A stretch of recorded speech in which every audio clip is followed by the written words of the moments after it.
नमस्कार मित्रांनो, डॉक्टर शंकरराव चव्हाण वैद्यकीय महाविद्यालय रुग्णालय विष्णुपुरी येथील जे जाहिराती निघाल्या होत्या त्यांची एग्जाम सध्या सुरू आहे आणि आजची लास्ट एग्जाम असणार आहे। आज आहे 31 जुलै। 25 जुलैपासून ही एग्जाम सुरू झाल्या, 25 ते 31 जुलैपर्यंत एग्जाम चालल्या। आता हे एकूण पोस्ट किती होत्या, किती वॅकन्सी होत्या हे सगळं तुम्हाला माहिती आहे, तरीसुद्धा इन शॉर्ट सपोज कोणाला माहीत नसेल ते आपण बघणार आहोत। एकूण वॅकन्सी किती होत्या, त्यानंतर कसा पॅटर्न होता पेपरचा, पेपर अवघड होता का, पेपर इझी होता की पेपर मॉडरेट आहे, आणि यावरून तुमचा कट ऑफ काय असेल। प्रत्येक पदाचा वेगवेगळा कट ऑफ लागणार आहे, कारण एग्जामसुद्धा प्रत्येक पदाची वेगवेगळी झाली। यापूर्वी काय झालं, 2023 मध्ये आरोग्य डिपार्टमेंटच्या 4000 जागा निघाल्या होत्या 2023 मध्ये, आणि ह्यांचा कट ऑफ हा वेगवेगळा न लागता एकच कट ऑफ लागला। पण काय एग्जाम एकच झाली, आणि पण झालं काय की जिल्हा वाईज जागा होत्या त्या, म्हणजे वेगवेगळ्या जिल्ह्यामध्ये किती जागा आहे त्यांचा कट ऑफ हा त्या जिल्ह्यावर डिपेंड होतं, म्हणजे वेगळं जे कट ऑफ होतं। पण इथे तसं होणार नाही, इथे तुम्ही एकच जिल्ह्यासाठी नांदेडमध्ये विष्णुपुरी आहे तिथल्या मेडिकल कॉलेजसाठी तुम्ही अप्लाय केला आहे, मग तुमचा पोस्ट वाईज कट ऑफ लागणार आहे। आता वेगवेगळ्या पदाचा वेगवेगळा कट ऑफ, ठीक आहे। आता हे सगळं बघणार आहोत आपण, तर व्हिडिओवर शेवटपर्यंत राहा। व्हिडिओ जर आवडला तर लाईक करा, नवीन असाल तर चॅनलला सबस्क्राईब करा।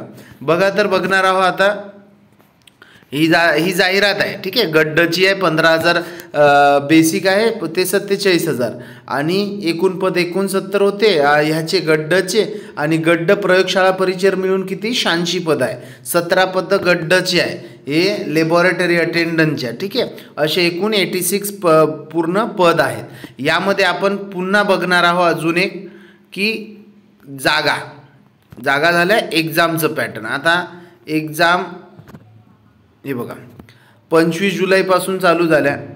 या 25 जुलै शिफ्ट एक होतं एक्सरे वाल्यांचं, वॉचमॅनचं होतं 25ला 3 शिफ्टमध्ये, 26ला 3 शिफ्टमध्ये। आता हे तुम्ही बघा तुमच्या शिफ्टमध्ये तुम्ही कशासाठी फॉर्म भरला आहे, ठीक आहे। त्यानंतर दुसरं होतं 25 नंतर इकडे होतं 25 ते 27 होतं, इकडे 28 29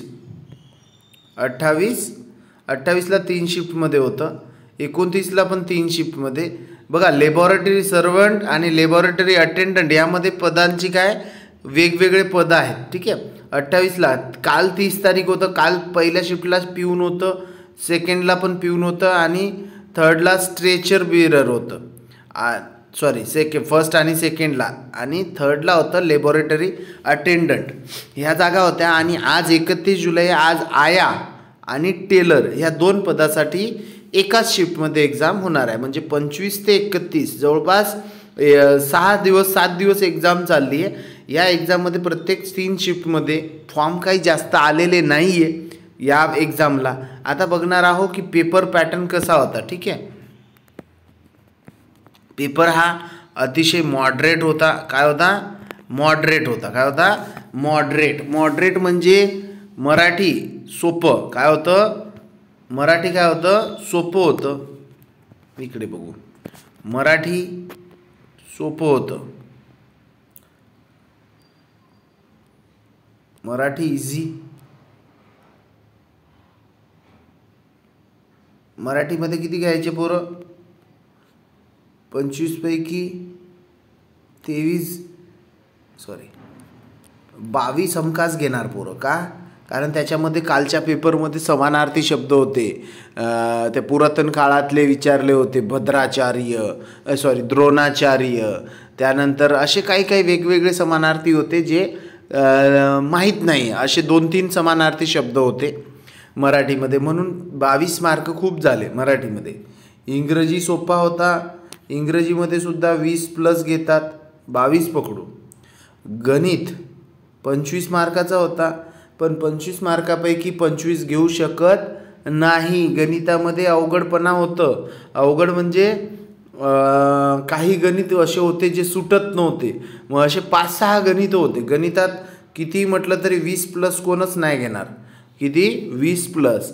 आणि जी के पण सोपं होतं, सोपं होतं, पण करंटचे अवघड होते, म्हणजे इथे सुद्धा तुमचे 18 घेऊ शकतात।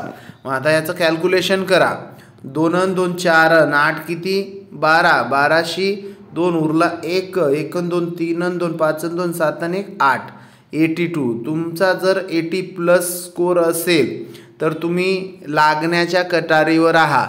जागा कमी आहे, बरोबर आहे, माहिती आहे, पण तरीसुद्धा 80 प्लस जरी असेल तर तुम्ही लागू शकता, 100% लागू शकता. 80 प्लस मार्क्सवाले शुअर लागणार, कारण पेपर काही इझी नव्हता. आजचा लास्ट दिवस आहे, आज एक्झाम होऊन जाणार. आता दुसरा ह्याचं ॲन्सर की कधी येईल तर जवळपास 4-5 दिवसात ॲन्सर की येऊन जाणार. म्हणजे ऑगस्टच्या 7 तारखेपर्यंत तुमची ॲन्सर की येऊन जाणार. तुमच्या मेलवर तुम्हाला मेसेज येणार, 7 दिवसात ॲन्सर की येणार.